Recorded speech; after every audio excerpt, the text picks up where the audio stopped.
If I look rough, it's 'cause it has been a long day. Now, first thing this morning, we left the Zermatt area of Switzerland. Our time in Switzerland is over. We told y'all when we headed there, we'd be beelining it through there, hitting all the highlights as fast as we could because it's expensive. And we were right. But if you missed any of those episodes, you're going to want to back up. I think we have 5 beautiful episodes highlighting all the cool stuff you can do in Switzerland. But not only is our time in Switzerland done, our time in the Schengen visa zone is coming to an end. Now, if you don't know what that is, if you're doing long-term travel in the continent of Europe, you would learn quickly that there are 27, 28, almost 30 countries that share a visa zone. And they say you can only stay in those 27, 28, 29, whatever it is, countries for 90 days. And then you must leave for 90 days. You can't go back to any of those countries for 90 days. Now, we call it the Schengen Shuffle. And if you're going to be in Europe for a long time, you need to learn how to do that. So we are now going on to our second cycle of having to go out of the Schengen zone. We are leaving those group of countries and we are headed towards the United Kingdom and Ireland. So we need to make a long drive across the western side of Switzerland, through the wine region, through some beautiful, beautiful mountains, of course, and a beautiful lake. We crossed into France. We knew immediately when we went across the border, everything changed. And we went through the rural farm areas. We bypassed the Dijon area and just kind of detoured off of the big roads as much as we could to see the beautiful countryside. We drove almost 7 hours through this beautiful country today, and we have arrived in a small little town that is amazing because it has free camping for, maybe like 10, 12 vans, and we got a primo spot right next to a little canal covered with trees. It is a perfect place to decompress from the long drive today and come up with some plans for what we're actually going to do when we get to the United Kingdom.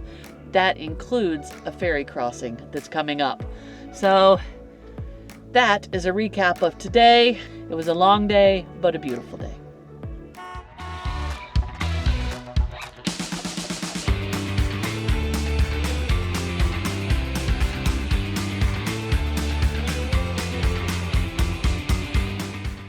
As Snow said, not only tired from a long drive, but also we have had a major sprint through the Schengen this time. So for those of you who are new from the channel or just getting to know us, a little more than 5 years ago, I built this van and we spent about 7 months touring the US before we crossed into Mexico, down through Central America and South America, all the way to the southern tip of Ushuaia in South Argentina and the Patagonia, came back up to Buenos Aires. Now that trip through Latin America took about 4 years.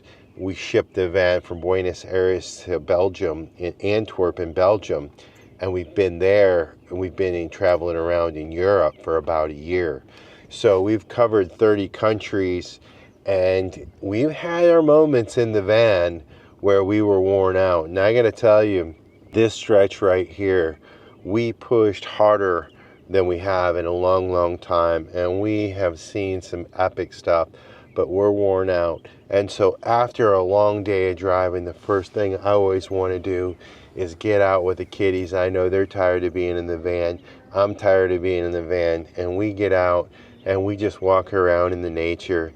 And after the cats have a walk, usually that's not quite enough for me. So I continue to walk around. And I just love France. It's a place that we were here in the winter, maybe not the best of time, but we really have enjoyed it on the way back. It's very relaxing, very comfortable, nice, easy places to find camp spots, beautiful nature, and also the towns just have a certain unique charm. And you guys know I love walking around those and seeing all the flowers and all the plants and all that type of stuff, as well as the churches, the buildings, and well, just the little town area. And this particular place has a beautiful river with a little manufactured waterfall feature that is really gorgeous. And I even saw some fish in the water, and of course some beautiful flowers and all the nature, which I love. That helped to recharge my soul. But we still have a bit of driving to do tomorrow, because we need to get over to the border where we can take the ferry into UK over on the coast. And so that's where we're headed tomorrow, and we will see you there. This morning, the Google said we had a 4-hour drive to get to Calais, France, which is where we'll take the ferry across the pond to England. Now, 6 hours later, we finally pulled into our campsite. Now, to be fair to the Google, we spent about 45 minutes looking for a camp spot with a vacancy. As it turns out, today is a big national holiday, Bastille Day, and loads of people have come from Calais, Calais, to celebrate. Now, the good news is we're supposed to be a super close walk to the beach, and we are here in time to see the sunset and check out the holiday festivities. Now, this beach is on the English Channel and is considered the closest crossing between France and England. Oh, and look at all these sheds right here. I don't think I've seen sheds like that on any other beach. There are lots of them here. They're lined along the beach, and they kind of obstruct the view from the road. But it looks like they're maybe, I don't know, owned or rented by locals to store all their beach and party gear. So if you're down here on the beach, all you got to do is bring your food and drinks, and you've already got your chairs and all your stuff here, and you're ready to party. Now, it looks like they don't have plumbing and electricity, but still, it looks like a pretty cool little shed. Now, I've got to say, there isn't much more calming and relaxing than the sights and the sounds of the oceans, especially at sunset. And although I've never been to this beach, it looks like a lot of the people out here are specifically here for the celebration, just having fun with families and friends, kicking the balls around, listening to music for this beautiful evening.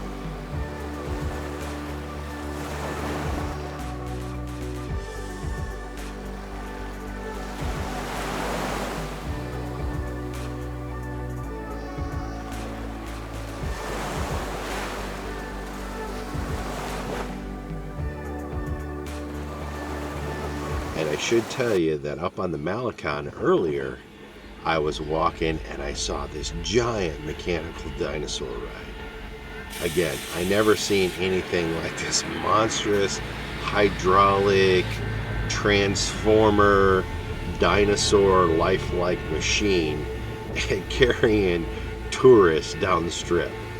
This thing was so big that it really took several people to operate it. There was a crew on the ground controlling the legs and moving it along, and a guy controlling the tail.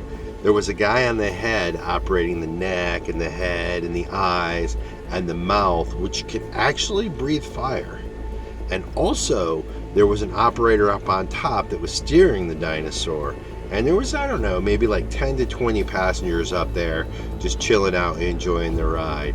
And I gotta say, the dragon was just really cool. The mechanics, it was just fascinating to watch, really, and kind of a surprising treat. But anyway, as the night set in, the fireworks show to commemorate Bastille Day began. And by the way, Bastille Day is celebrated on July 14th each year. It's a national holiday here in France, and it marks the pivotal moment in French history, which was the storming of the Bastille prison in 1789. The Bastille prison symbolized the oppressive power of the French monarchy. It was seen as a symbol of tyranny and injustice, and on July 14th, 1789, a crowd of Parisians, fueled by anger and frustration, stormed the Bastille, demanding the release of prisoners and weapons. The storming of the Bastille was a significant event in the French Revolution, marking the beginning of the end of the monarchy. And tonight, on July 14th, 2024, we're lucky enough to celebrate with the French people in what turned out to be a fantastic finish to another amazing tour through the Schengen Zone. Tomorrow, we hop up and get on the ferry to go to England. Let's go. Good morning, everyone. It is a big day today in the van, and we've had a lot of big days lately crossing all these countries, but today we're crossing the English Channel into England, so we have to get on a ferry. We got up this morning. We were a short drive, about 15 minutes. It was a nice campground, but we're going through security right now. We've gone through our first check. We had to show them our pet passports. I think we're checked out of France and we're about to check into England. Not entirely sure, but we're going through the process for, I think it's what, a 2-hour ferry ride to the UK? About an hour and 40 minutes, I think is what it says. Hour and 40 minutes, so big adventures ahead, guys. Let's go.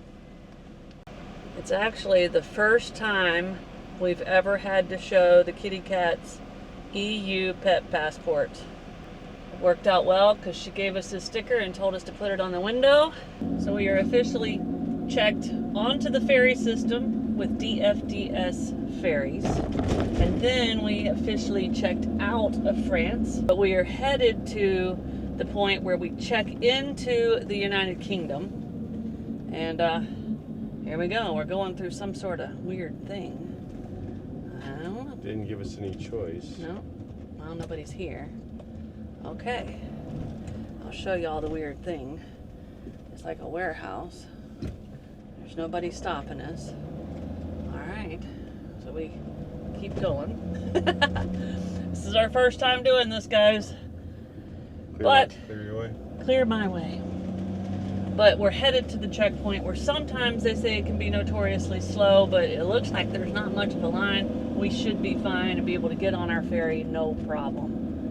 So this is the UK Border Patrol. We're third in line here. It's on Snow's side. Anyway, why is that, Curt?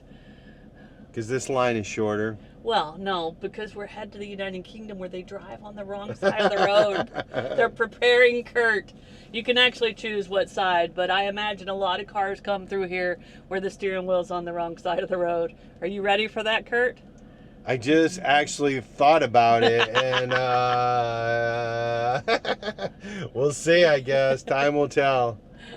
That was incredibly easy. She was super kind and sweet. If you read the reviews, you just are prepared for the most horrible experience. But if you follow our journey for the past 5 years, you know we always like to be as kind as possible, and we usually get kindness back. And that definitely happened there. And I know sometimes people probably go in there all nervous and stressed, and it's sometimes not hard to be kind, and sometimes people have a bad day. But that went perfect. And technically, even though we're not on the island yet, technically we're in England, which means the 29th country that we've been in the van, and the 29th country that G-Money and Vanna have been in. They are some traveling kitties. 100 to 373. It's narrowing down. Here we go. There's gate 100 right there. There's our gate. A lot of vans. A lot of campers. There are a lot of campers. While we're waiting, and before I forget, I wanted to let you guys know this ticket cost us 202 US dollars. So I think it was like 186 euros or something like that. But that's what it costs to put your van on a ferry from France to England. It's expensive. It's time to load the ferry. And I think, if you look at our backup camera, there's nobody behind us. We may be the very last thing to board this ferry, huh, Kurt? I think it looks like if not last, we're close to last. A few semis might come on after us. They go in a different line. But as far as cars, vans, motorhomes, and buses, we are definitely last. Maybe it'll be last on, first off. Well, it's safe to say that this car ferry is definitely the biggest car ferry that we've been on. And right now I'm in the duty-free station on the ferry. And so just like any duty-free store, they have all sorts of liquids, perfumes, booze, makeup, candies, cookies, sunglasses, just your typical duty-free. But this thing keeps going on, and back behind us is a fancy restaurant, and this is a little bit of a cafe. And so you can see Snow, she's over there by the window, but I wanted to take you around and give you a little tour of this ferry. Now the ride is about an hour and a half, so it's not too bad. I think Snow already told you the price, but they have all sorts of these little seats to sit in. There's even like a premium lounge in there, which I guess that would be for the frequent farriers. But around here is the outside, and that's what I wanted to show you, the sun deck. Now the only problem is there's no sun, and well, the boat just started moving. So maybe we can get some views of the port here.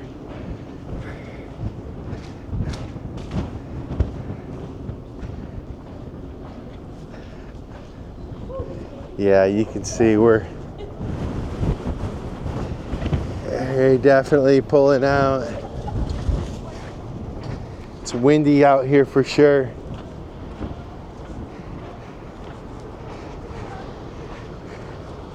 We made it on the boat, and you can see that's Calais. That's the town we stayed in last night. This is the port, and over there's tons of vans that look like are waiting to be shipped out. But anyway, this is the ferry.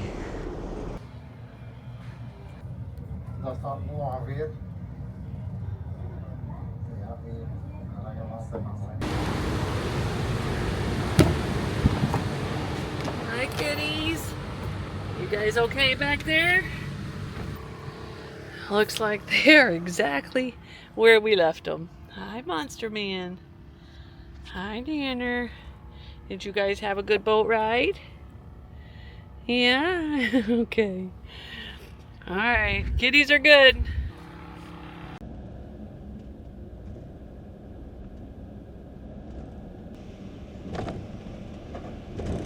Head south on Dover 3, then make a U-turn. The car lanes, yeah. Keep right to continue on inward car lanes. So we just aren't going to freight here.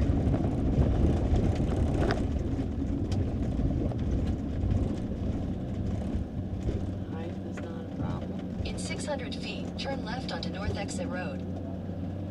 Hello.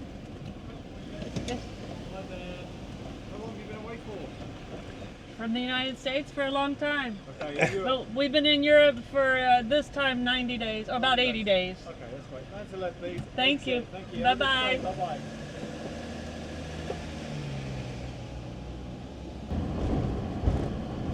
All right, we are getting ready to pull out of the port of Dover. As we were coming in on the ferry, we got nice Take the next views right onto Dock Exit Road. of the famous white cliffs of Dover, and here's probably a little sample of them as well. So right now, it's all been a one-way road, so we haven't had to worry too Keep much right, then slide left onto Jubilee Way. about what side of the road to drive on. But right up here, Kurt's gonna have to remember to drive on the wrong side of the road. So I'm gonna be quiet, and we're gonna focus on driving and just Take the next left cross your onto fingers, Jubilee guys. Way. Cross your fingers. Here we go.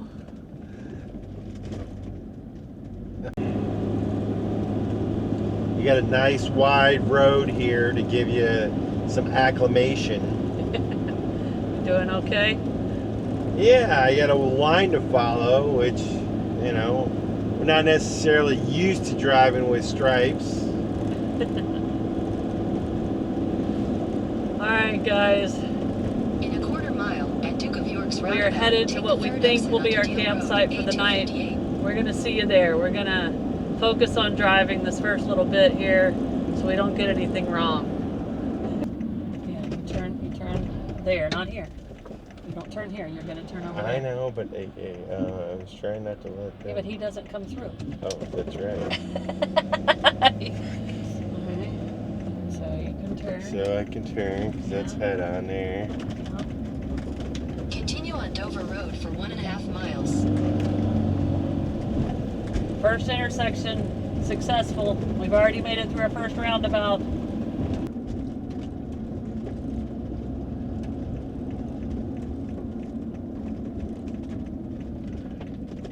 Left to left.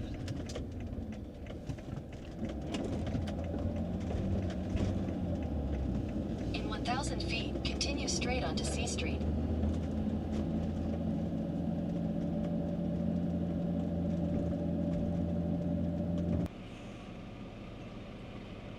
To further complicate Kurt figuring out how to drive on the wrong side of the road, on the wrong side of the vehicle, a giant semi just came down basically a one-way road and made everybody move. Okay, here we go. Welcome to narrow streets.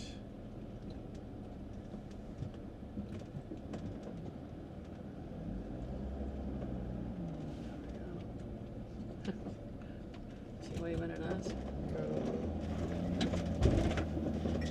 Left side.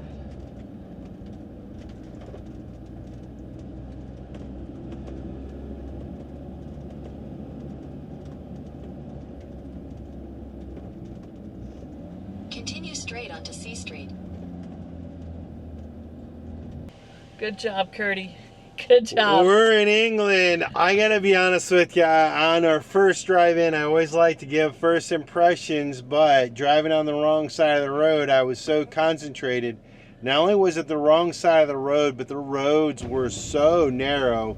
And we came back here. We're parked at a restaurant right on the channel with adjacent to the cliffs of Dover. So beautiful spot. We can see to our left. It's amazing. We're going to see if we can grab some food here at the restaurant. Hopefully we can stay here for the night, relax before we tackle England. You speak English.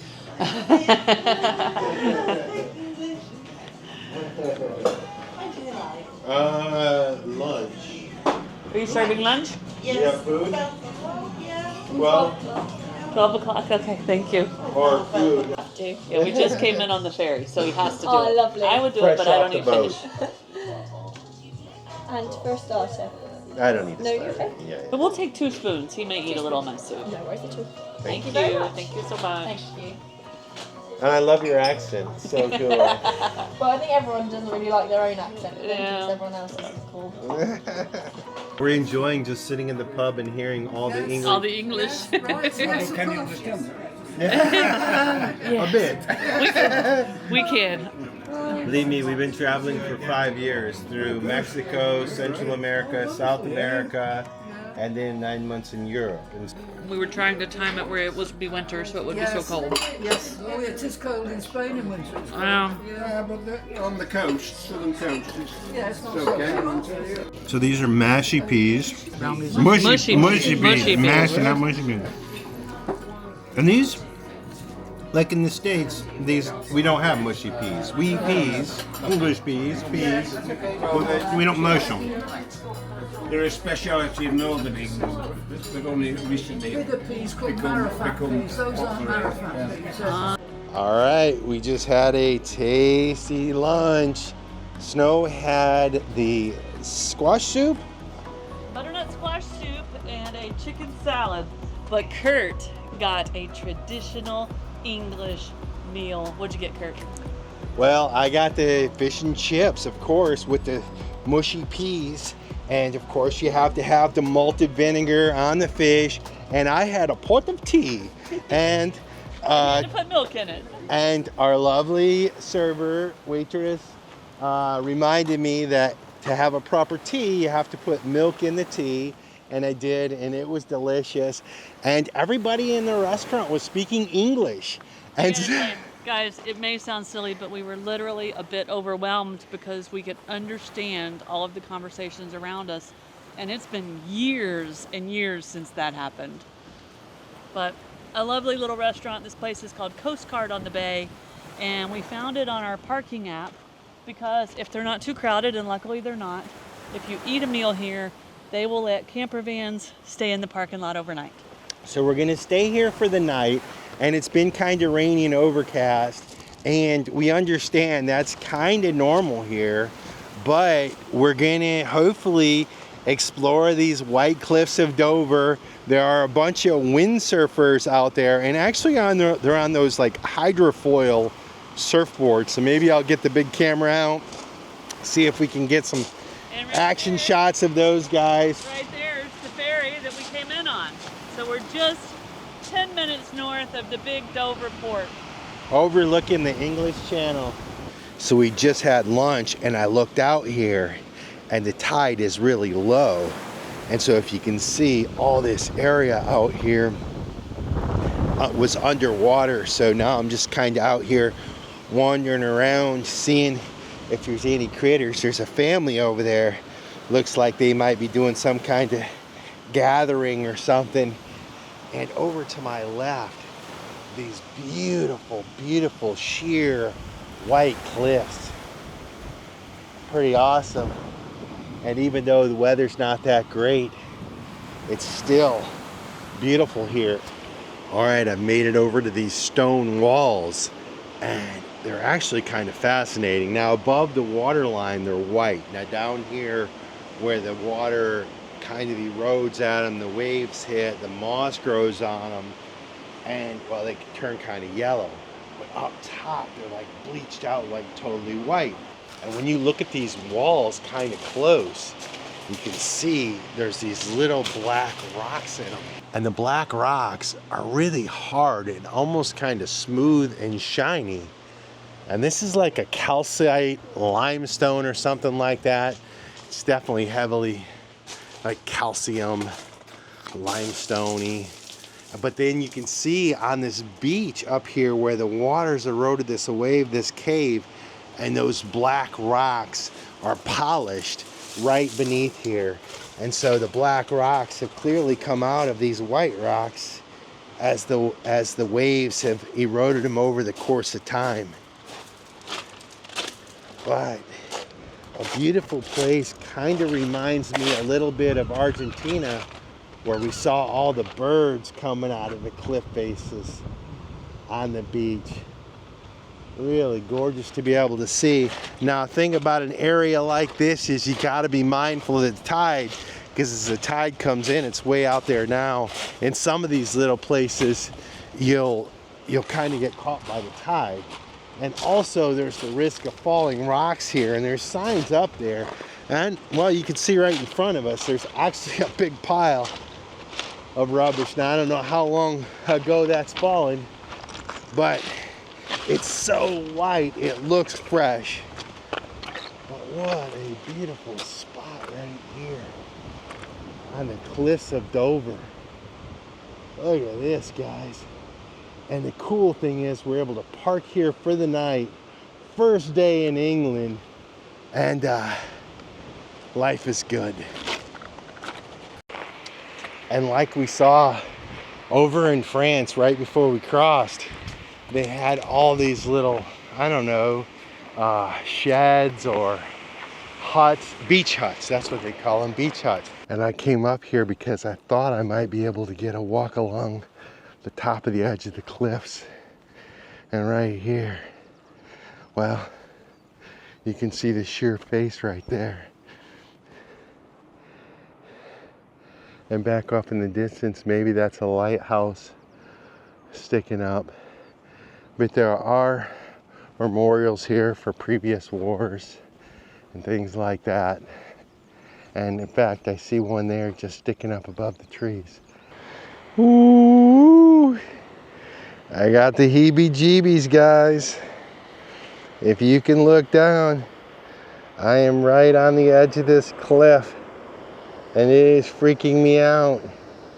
Let's see if you can see a little bit. I don't know why this is giving me the heebie-jeebies, but it certainly is. I can't get any closer. I'll show you my foot. So I'm actually about 3 feet away from the edge, kind of reaching my camera out overneath. Woo.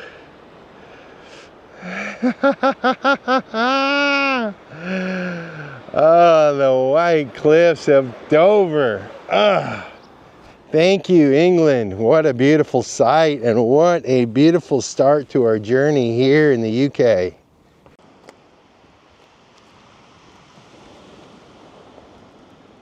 Look at this one.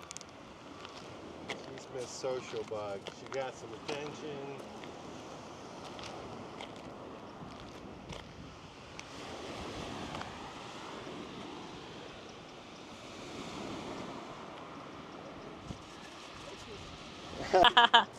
Be nice.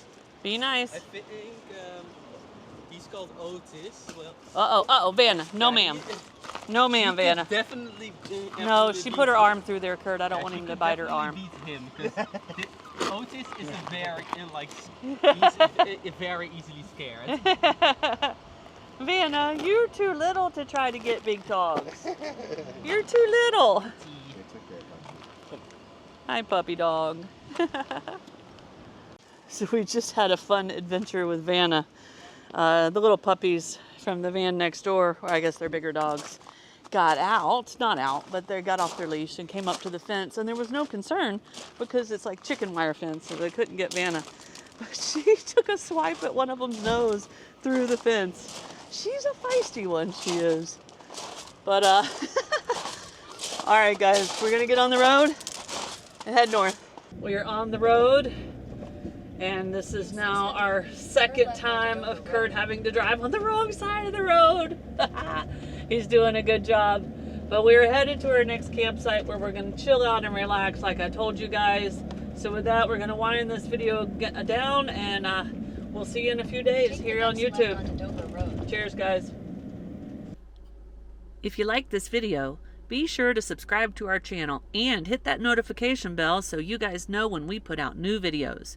And don't forget, you can always follow us over on Instagram to see what's going on in between videos. Cheers, guys.